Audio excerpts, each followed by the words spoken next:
Eu queria compartilhar nesse momento um texto que para mim é extraordinário. Esse texto está em João, no capítulo 12, no verso 3, e diz o seguinte: Então Maria pegou um frasco de nardo puro, que era um perfume caro, derramou-o sobre os pés de Jesus e os enxugou com os seus cabelos, e a casa encheu-se com a fragrância do perfume. É complicado que hoje a gente só consegue dimensionar uma oferta a Deus em termos monetários, talvez por causa de uma visão estreita da nossa parte. Mas nessas horas eu sempre lembro daquela propaganda da Mastercard. Há coisas que o dinheiro não compra. Para todas as outras existem Mastercard. E eu queria começar refletindo que talvez a dimensão de menor importância daquilo que nós possamos oferecer a Deus seja a financeira. Aliás, muitos restringem as suas ofertas a Deus a ofertas financeiras exatamente porque têm pouca disponibilidade para se entregar e entendem que recursos financeiros são as coisas mais disponíveis e que têm. E quando eu leio essa história, eu percebo o quanto essa história nos ensina sobre a oferta. É certo, sim, que aquele perfume tinha um valor altíssimo. Dizem os teólogos que aquele valor chegava ao equivalente de 300 dias de trabalho de um trabalhador normal. Mas quando a gente tenta entrar na cabeça de uma irmã que havia presenciado um milagre de Jesus, no qual seu próprio irmão havia sido literalmente ressuscitado, e essa irmã começa a refletir sobre o que ela pode oferecer a Jesus para expressar a sua gratidão. Eu imagino uma Maria profundamente consternada entrando na sua casa, olhando ao redor e vendo o que ela podia fazer para manifestar a sua gratidão por Jesus. Não sei quais eram as capacidades, quais eram as limitações dela, quais eram os recursos, mas eu sei de uma coisa: ela olha para aquele perfume, algo que para ela tinha valor, e não titubeia. Ela vai, pega o perfume e se dirige ao local onde Jesus estava reunido publicamente com seus discípulos e convidados, e ela entra sem pedir licença, ela derrama aquele perfume num salão diante de muitas pessoas, aos pés de Jesus, sabendo que seria julgada por isso, e com lágrimas ela manifesta a sua gratidão, e com os seus cabelos ela enxuga as lágrimas e o perfume dos pés de Jesus. Há coisas que o dinheiro não compra. A verdadeira gratidão, a verdadeira entrega, a convicção de alguém que foi alcançado pelo amor de Deus, isso não pode ser comprado por dinheiro. E eu, quando olho esse texto me ensina pelo menos 3 princípios sobre o que devemos ofertar a Deus, que eu queria compartilhar muito rapidamente nesse momento com você. O primeiro deles é que nós somos chamados a ofertar, sim, a Deus algo que tenha valor. E mais uma vez eu repito, o grande problema é que nós só conseguimos dimensionar o aspecto econômico daquilo que nós podemos ofertar a Deus. Mas aí eu leio as páginas da Bíblia e vejo a história de Caim e Abel, e vejo que exatamente o que diferenciou a oferta de um para outro foi que um, no seu amor, Abel, oferece o que tinha de melhor, não apenas o melhor do seu rebanho, mas a melhor parte do seu rebanho, com o objetivo de agradar a Deus, enquanto Caim não oferta com a mesma devoção, e Deus se dirige a ele de uma maneira muito clara, diz que se ele procedesse bem, ele seria aceito. Mais à frente, eu vejo uma mulher chamada Ana, não podia ter filhos, pede um filho ao Senhor e entrega a Deus aquilo que ela tinha de melhor, consagra esse filho para o serviço do Senhor. E agora eu queria que você parasse para refletir um pouquinho.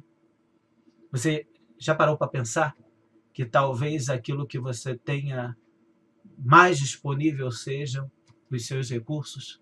E que talvez você só consiga enxergar essa dimensão de entrega a Deus porque você considera o seu tempo, pequeno demais para que você tenha tempo a dedicar a Deus?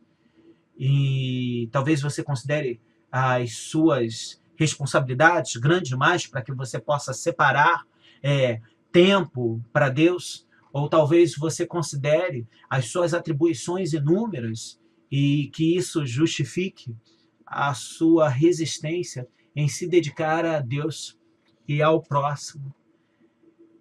E aí talvez nesse momento você seja chamado por Deus a se enxergar como aquelas pessoas tremendamente abastadas que lhe entregam aquilo que elas têm de sobra, ou seja, seus recursos financeiros, enquanto Deus quer realmente as suas vidas. E a nossa oferta tem que expressar, sim, aquilo que nós temos de melhor a oferecer a Deus, não apenas em aspectos econômicos, mas especialmente naquilo que se refere ao nosso coração e à nossa real entrega àquele que não poupou esforços para nos alcançar, enviando seu próprio Filho. Mas eu ainda percebo uma segunda coisa que eu acho extraordinária. Eu leio o texto e percebo que a casa se encheu daquele perfume. E sabe o que isso me ensina, querido? Aquilo que eu oferto a Deus necessariamente tem que gerar reflexos na vida do outro, tem que impactar a vida do outro. E como essa frase, esse curto texto fala ao meu coração. A gratidão de Maria era tão grande que a oferta que ela expressa a Jesus, ela impacta a todos e faz com que ninguém ao seu lado passasse isento da manifestação dela, do amor do Senhor. É verdade que alguns para criticar.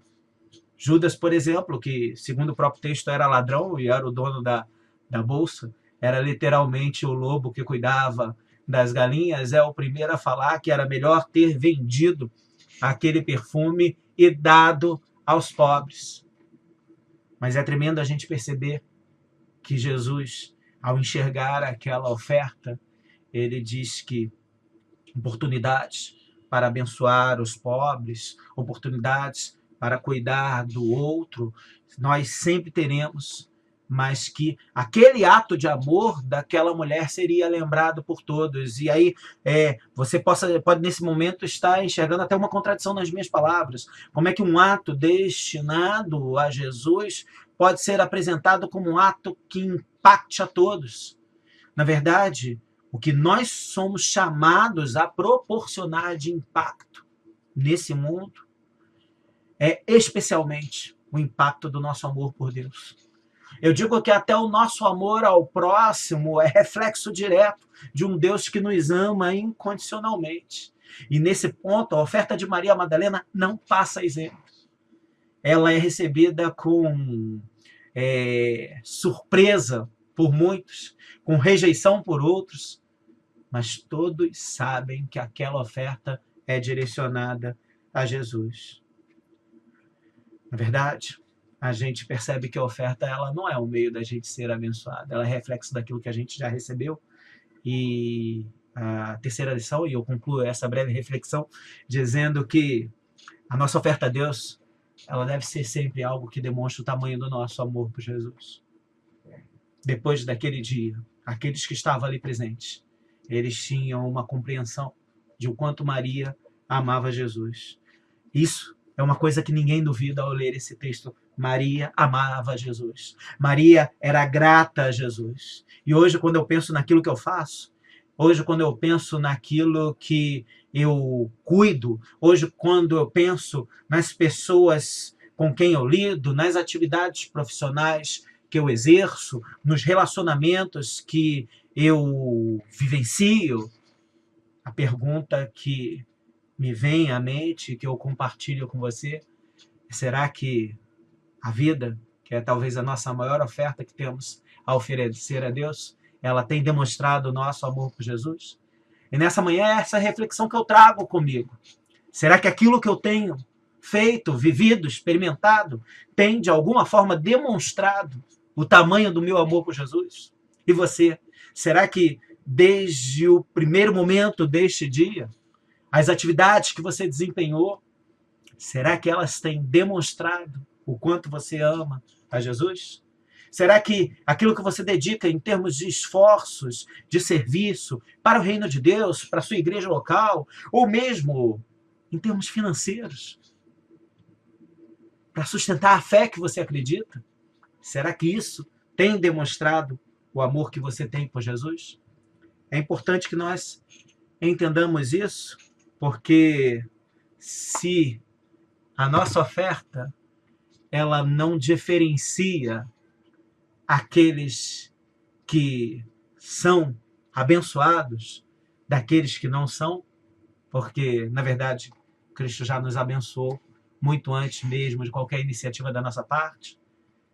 Eu deixo para você como finalização dessa reflexão a seguinte afirmação: a oferta, ela diferencia sem dúvida os gratos dos não gratos. Que Deus te abençoe e que você use do presente que Deus te deu esse dia como uma oferta de gratidão ao Senhor. Graça e paz, Jesus.